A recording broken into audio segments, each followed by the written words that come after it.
गिबियावनो आं नोंथां चेनेलखौ साबायखर होदों आरो नैथियाव जोंनि बर' हारिमानि जाय बिमा बिफाया बर' गुदि फरायसालियाव गावनि गथ'खौ फरायसा होनानै बर' हारिमानि गेरेमसा हारि दानायनि खिलि होजेनबाय आं बिथांमोनखौ आंनि गोसो गोरबोनिफ्राय खुलुमनाय आरो सिबिनाय जासिहरग्रोदों। नैथियाव बर' हारिमा आफादफोरनिसिम आंनि सिबिनाय आरो खुलुमनायखौ जासिहरनाय जाबाय। आं बे प्रेस मिटखौ जि आं गथ'फोरखौ फोरोंनाय मोनसे निपुन अखम एफएलएन दानि गोदान सोलोंथाइ खान्थिनि फरायसालि दरखं बिद्या प्रवेश बेयो नार्सारि क्लासनि आरो से थाखोनि सरजाबनानै बिनि डेमनस्ट्रेशनखौ आङो खालामदोंमोन आरो बेखौ आङो थांनाय 5 डिसेम्बरनि 2023 मायथाइनि डिसेम्बर दानाव आं सानबा ट्रेनिं लादोंमोन। बेनिनो सानथाम ट्रेनिं लाखांनायनि उनाव सानथामखौ फरायसालियाव डेमनस्ट्रेशन खालामनो होदोंमोन। नाथाय जोंनो अफिसा बिजाबखौ गथायना होनो हायाखैमोन मानोना आं माजबाद ब्लकनि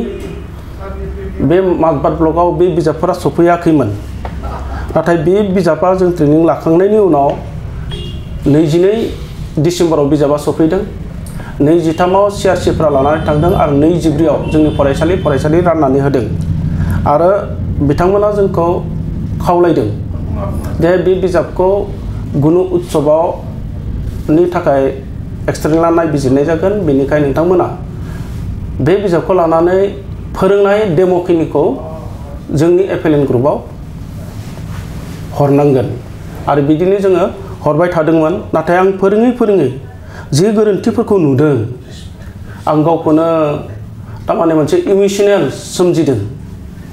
आरो बे गोरोन्थिफोरनि नुनाय गेजेराव आङो मोनसे गावनो थारमाने इमोसनदों। आं आफादफोरखौ बोराबनो हमदों, आं गावखौबो बोराबनो हमदों। बेयावनो गथ'फोरखौ फोरोंनो आङो लाजेनबाय आरो बे डेम'खौ एसे बुजिनो हानाय बायदि खालामनायनि मोनसे आं थि खालामना लाबाय। बे जादों थांनाय 11 डिसेम्बराव उदालगुरि जिल्ला बर' गुदि फोरोंगिरि आफादाबो आरो बे बिजाबनि सायाव सावरायबाय। मानोना जों ट्रेनिंनि समावबो बे एफएलएम डाइरेक्टरनि बायद'नो जों गथायदोंमोन। एफएलएम कनसाल्टेड पार्सन डक्टर सुभाष राभादोबो जों सावरायदोंमोन जाहाथे बिजाबा सोलायजायो आरो थि मोनसे गुन गोनां सोलोंथाइ होनो हानाय बायदि बेखौ खालामनो हायो आरो जोङो गारां हांखो खौरां हांखो बेनि थि मोनदांथिनो गथ'फोरनो होनो हायो आरो गथ'फोरा गोग्गो सोलोंथाइखौ मोनो। बेखौ नुनानै जोंनि बर'नि बिमा बिफाफोरा जोंनो गथ'खौ होयो। बे नोजोरखौ जोङो सावरायदोंमोन। बिदिनो 12-13 अक्ट'खालि जोंनि उदालगुरि जिल्ला बर' थुनलाइ आफादनि थान्दै मेलाव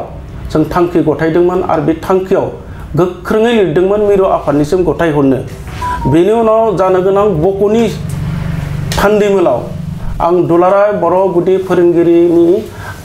आफादगिरिखौ आरो नेहाथारिखौ गले गले खावलायदोंमोन। खोब गोनांथि जोंहा थांखि दङ बेखौ बर' थुनलाइ आफादनो गथाय। नाथाय बिथांमोना बे आंनि खावलायनायखौ इसेबो गनायासै आरो नाजावासै। बेनि उनाव जोङो जेब्ला गासै गुगोल नेटआवहा नायबाय बेयावहा मोनसे एप दङ नोंथांमोना नायबाबो नायनो हागोन स्कुल इभेलुसन फराम होनना बुंनाय। बेयाव जों बेखेवनानै नायदों गासैबो जोंनि बर' फोरोंगिरिफोरा गुदि फोरोंगिरिफोरा बे बिजाबखौ आं बाहायदों। बे बिजाबनि सायाव फरायसाफोरा गुड एसेसमेन्ट मोनदों बेबायदि मोनसे कमेन्ट लिरनानै हरजोबदों। बेयाव आं बांद्राय गावखौनो थानो हायि जादोंमोन आरो बिथिं बर' गुदि फोरोंगिरि आफादनि आफादगिरिया जितिया गनायासै बिथांमोननो नैबे कनसेप्टफोरखौ हरनो थाखाय आं भिडिअ खालामनानै हरदोंमोन नाथाय बे भिडिअ खालामनायाव आंहा फटकरि मोनसे इमोसनेलाव फैदोंमोन मानोना बर' थुनलाइ आफाद जोंनि एकदम गिदिर आफाद जेने बर'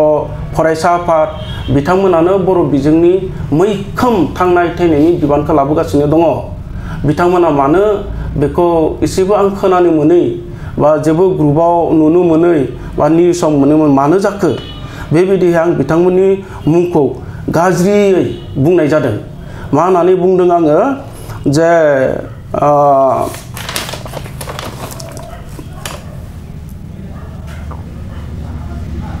बे गथ'फोरखौ बुंदों आं बे बर' साहित्य सभा आरो एबसुनि मुं खोनादोंना बिथांमोनानो बे थाइजौनि मुंखौ गोदानै बर' रावजों आइ मुं होबाय होननानै आङो बुंदों नाथाय बे आंनि खोब दुखु गोनां जादों आरो आं बेखौ गाज्रि मोनसे सोंखारिनाय जादों मानोना बर' थुनलाइ आफाद आरो बर' फरायसा आफादा बे मालाबाबो थाइजौखौ आइ मुं होआखै नाथाय बिथांमोनखौ आङो मोनसे गिदिर बदनाम होनाय जादों मानोना जों फोरोंगिरिखाय जोंनि ट्रेनिं बायदि आनि कनसेप्टखौ होनो थांनायाव जोङो बे थाइजौखौनो आइ होनना गथ'फोरनो दिन्थिनो गोनां जादों जुदि बेखौ थाइजौ होनना बुङोब्ला बे थनि कनसेप्टआ फैयो जेरै आं दिनै गोबां सावरायदों आरो आं सावरायगोन हेफाजाब होगोन बर' फरायसा आफादखौबो हेफाजाब होगोन आरो बर' थुनलाइ आफादखौबो फरायसा हेफाजाब होगोन आरो बे लेखाफोरा जादों हुद्द'है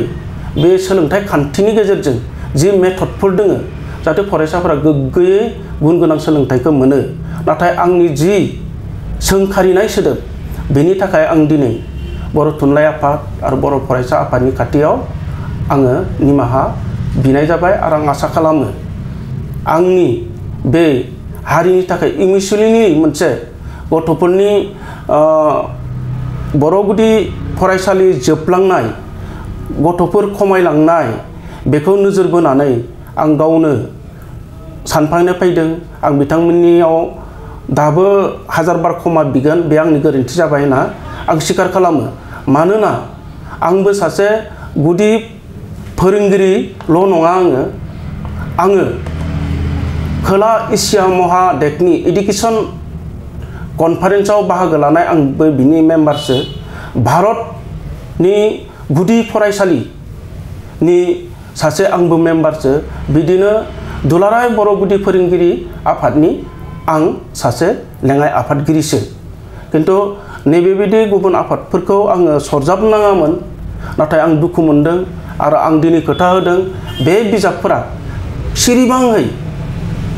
बिथां सारमोननो आं दिन्थिदों जे बे सोलायनांगोन बेबायदि बेयो सिरियालि फैयाखै बेखौ आङो बिथांमोननो दिन्थिदों आं गावनो स्वीकार लादों आं 18 किल'मिटार आथिंजों थांलाय फैलाय खालामनानै बर' बिजोंखौ आङो सोलोंनाय मानसि